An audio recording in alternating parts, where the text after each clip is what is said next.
बाबासाहेब आंबेडकरांच्या महापरिनिर्वाणाबद्दल विचार जरी केला तरी मनाला अफाट वेदना जाणवतात, मन भरून येते. आज बाबासाहेबांना जाऊन जवळपास 70 वर्षे झाली, परंतु बाबासाहेब आजही करोडो भारतीयांच्या मनात जिवंत आहेत. बाबासाहेबांना अभिवादन करण्यासाठी दरवर्षी लाखो अनुयायी चैत्यभूमीला येतात. एकदा त्या लाखोच्या गर्दीत शिरून बघा, तो एक क्षण प्रत्यक्षात अनुभवून बघा. प्रत्येक क्षणाला तुम्हाला असे जाणवेल की बाबासाहेब आजच आपल्याला पोरके करून निघून गेलेत. आज इतके वर्ष होऊनही अशी परिस्थिती आहे. तर विचार करा, 6 डिसेंबर 1956 रोजी जेव्हा बाबासाहेब आपल्याला सोडून गेले, अशी बातमी ऐकल्यानंतर लोकांची काय अवस्था झाली असेल. बाबासाहेबांची अंतिम यात्रा ज्यांनी डोळ्याने बघितली त्यांची काय व्यथा असेल. मराठी भाषेतील प्रसिद्ध लेखक दया पवार आपल्या बलुत या आत्मचरित्रात त्यांनी बघितलेली बाबासाहेबांची अंतिम यात्रा कशी होती, या घटनेचे हृदयविदारक घटनेचे चित्रण त्यांनी त्या पुस्तकात केलं आहे. संपूर्ण देशाचे वातावरण कसे होते, बाबासाहेबांच्या मृत्यूच्या बातमीने लोकांच्या मनावर हृदयावर काय परिणाम झाला होता, हे त्यांनी त्यात रेखाटले आहेत. ते त्यांच्या आत्मचरित्रात म्हणतात, ते थंडीचे दिवस होते.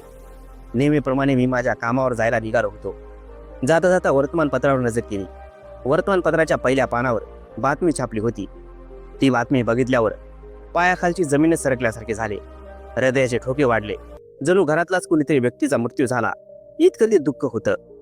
घराचा दरवाजा पकडून मी धाय मोकळून रडायला लागलो. माझी आई, बायको यांना काही समजत नव्हते की मी पेपर वाचून असा का रडत आहे. जेव्हा त्यांना ही बातमी कळाली तेव्हा घरचे सर्वजण रडायला लागले. कसाबसा मी स्वतःला सावरून घराबाहेर पडलो.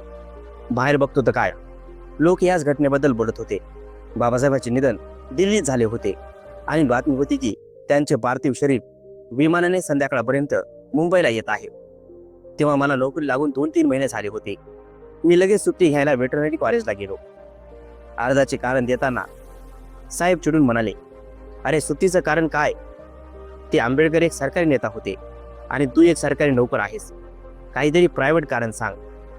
तसा मी स्वभावाने शांत होतो, परंतु मी त्या दिवशी अर्जाचे कारण बदलले नाही. उलट साहेबांना म्हणालो, साहेब, बाबासाहेब आमच्या घरचे सदस्य होते. त्यांनी आम्हाला अंधारातून उजेडात आणले. हे तुम्हाला काय माहीत असणार. नोकरीची पर्वा न करता मी बाबासाहेबांच्या निवासस्थानाकडे राजघराकडे धाव घेतली. नदीला जसा महापूर येतो तशा प्रकारची लोकांची गर्दी राजघरापुढे होती.